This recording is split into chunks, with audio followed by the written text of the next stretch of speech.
What is up, guys? Welcome back to the channel, AJ's Corner. This is a quick little video on the upcoming UFC 314. Let's get into it. I'm pumped.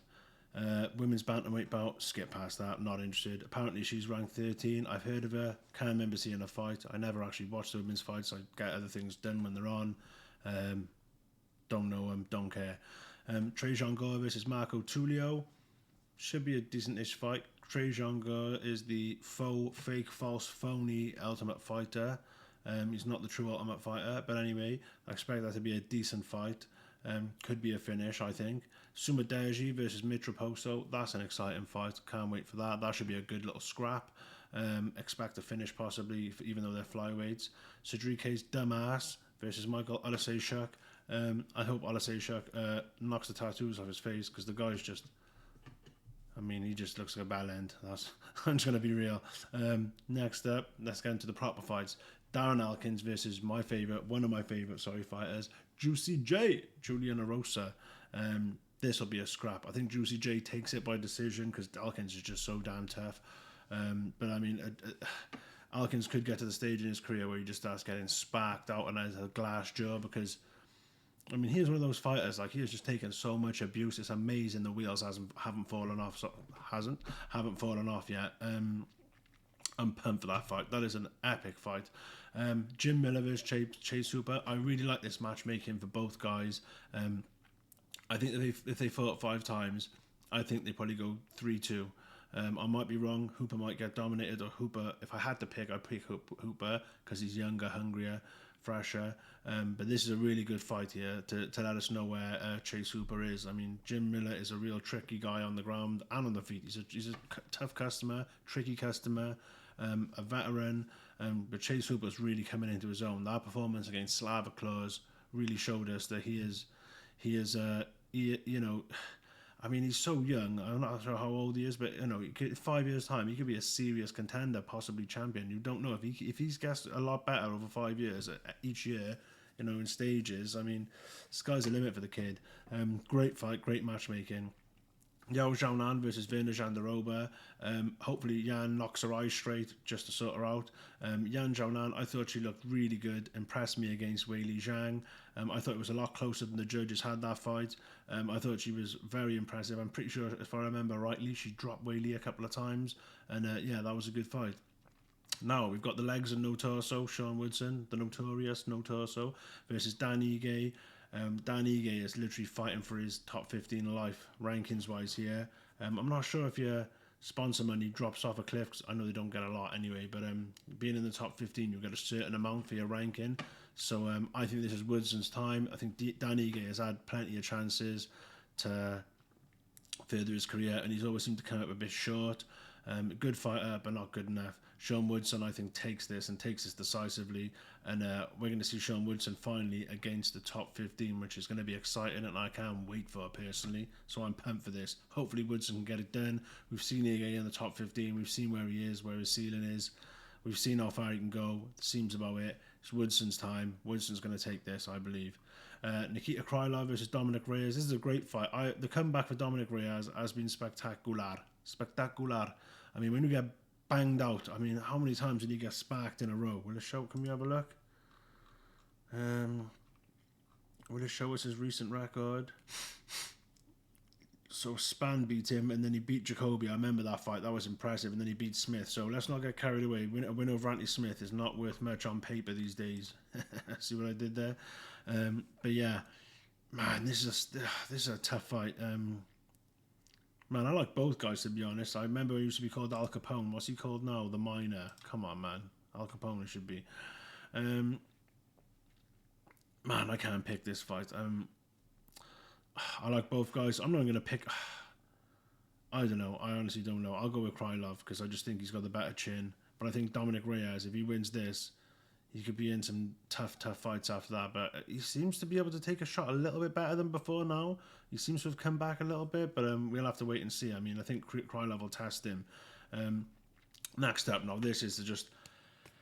Patricio Pitbull at 37 years of age. He's got knocked out in Ryzen, and he's lost a Sergio Pettis, although that was a diminished 135 weight drain Pitbull. I know Pitbull's like 5'1", He's like 4'10", technically 1 inch away from being technically a dwarf. Joking. But he's just stout. He's just built like a brick shit house. Do you know what I mean? And they were saying on Morning Combat, and they're kind of right. If he wins this, you've got Vulcan Lopez, Max, who's moving to lightweight, Movsar, and Yaya number 5. So technically, they're matched up. Unless he's going to fight the loser of the main event, and he's not going to fight Max, and they're not going to put him against Movsar anyway. And Movsar's apparently matched up against Aaron Pico. So, I mean, I agree. If Pitbull wins this fight, just chuck him in for the title. Just chuck him in against the winner of Lopez versus Volk, because either one of those fights would be epic. Imagine if Volk won, and then Pitbull wins spectacularly, and then we throw Pitbull in against Volk, possibly the 2 best 145-pounders from the 2 biggest organizations in MMA in the last 10, 15 years. That would be absolute, for me personally, that would get me salivating for that fight. I mean, I like Yaya. I think he's going to win by guillotine. Don't ask me why. I have no idea. I just think he's going to do the AJ McKee to Pitbull. But I hope Pitbull wins, and I hope Pitbull knocks him out brutally in like the first couple of rounds, like a 1-punch, 1-hit quitter.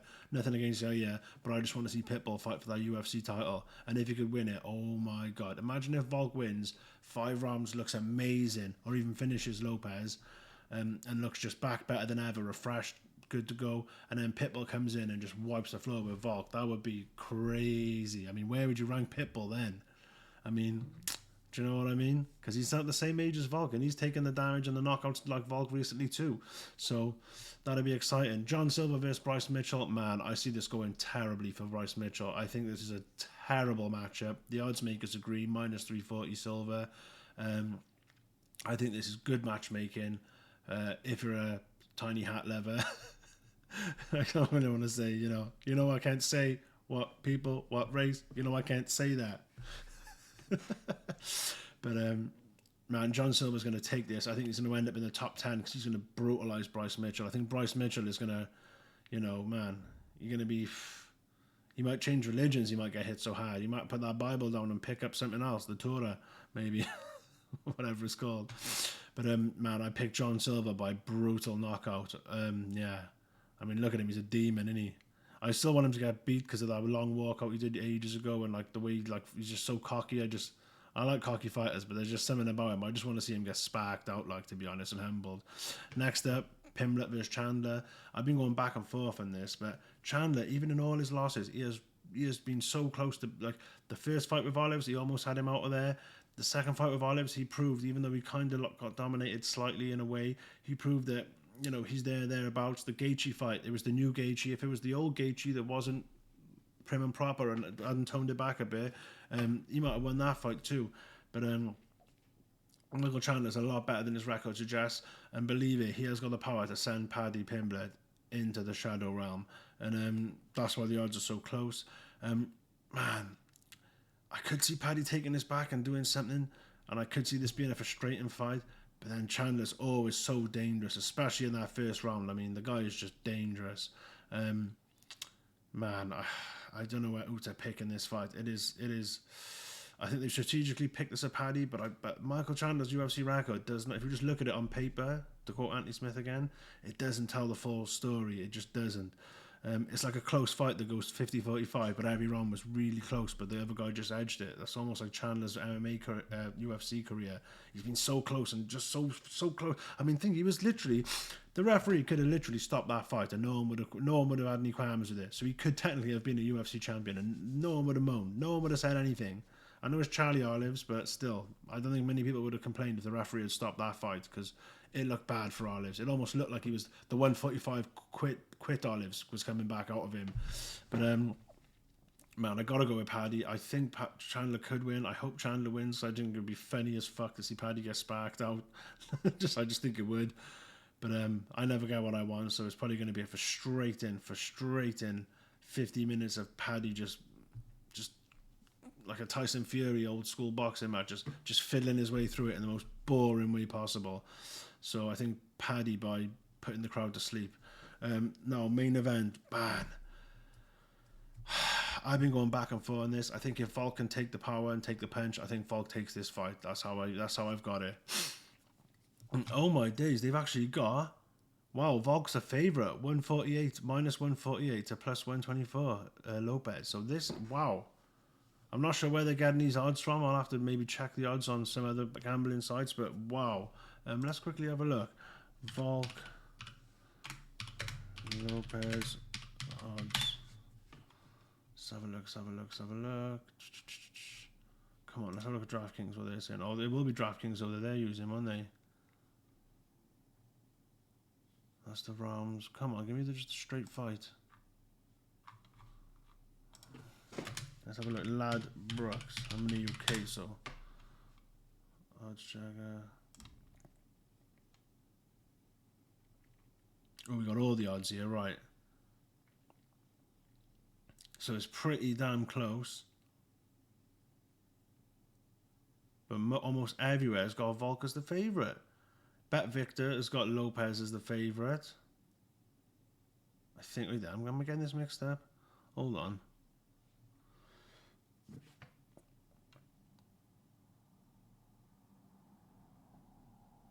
Oh no, most of them have got Lopez as the favourite. A couple of them have got Volk as the favourite. So it's a pretty close fight either way on the odds. Like I said, this is going to be a great fight. I just wish Volk was a little bit more, just not so. We weren't so worried about Volk's chin, basically. Because I mean, even after that first, in between the Islam fights, that performance he put on against Yair, I mean, the way he strung together the striking to the takedowns, everything. That was the most impressed I've ever been with him. I know that was in between his two of his biggest losses, even though he really performed ably in the first Islam fight. I mean, that performance against Yair, it was crazy how he's dropped off since then, because that performance against Yair, and I know Yair is not the best on the ground. We saw what Edgar did to him when they thought they were feeding Edgar to him all those years ago, but man, it was just damn impressive. So I think if Lopez takes this, it's just going to be the pure chin, the chin, the will, just that young, that young man. It's a young man's game, you know what I mean? And I think Lopez is going to go in there looking to take Volk's head off, to literally kill him, decapitate him, send his head flying into the front row into Dana's arms. But if Volk's got the chin, and he's got the 5-round stamina, and he's switched on and he's firing on all cylinders, I think Volk takes this in a close-ish decision. But if anything's wrong with Volk, if he's not on point, if he's not perfect for 5 rounds, and his chin isn't there, which it might not be, Lopez takes this. And I don't want to say it, but I can just see Volk getting his head pinballed up against the cage like Bisping Rockhold, or like he did against Islam. You know what I mean? The second fight.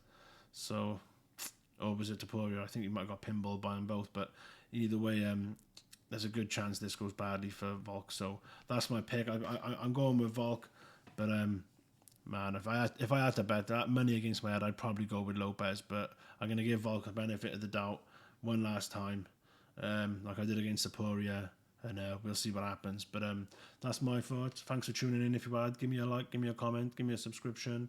It costs nothing, and yeah, man, I'll catch you guys in the next video. Peace.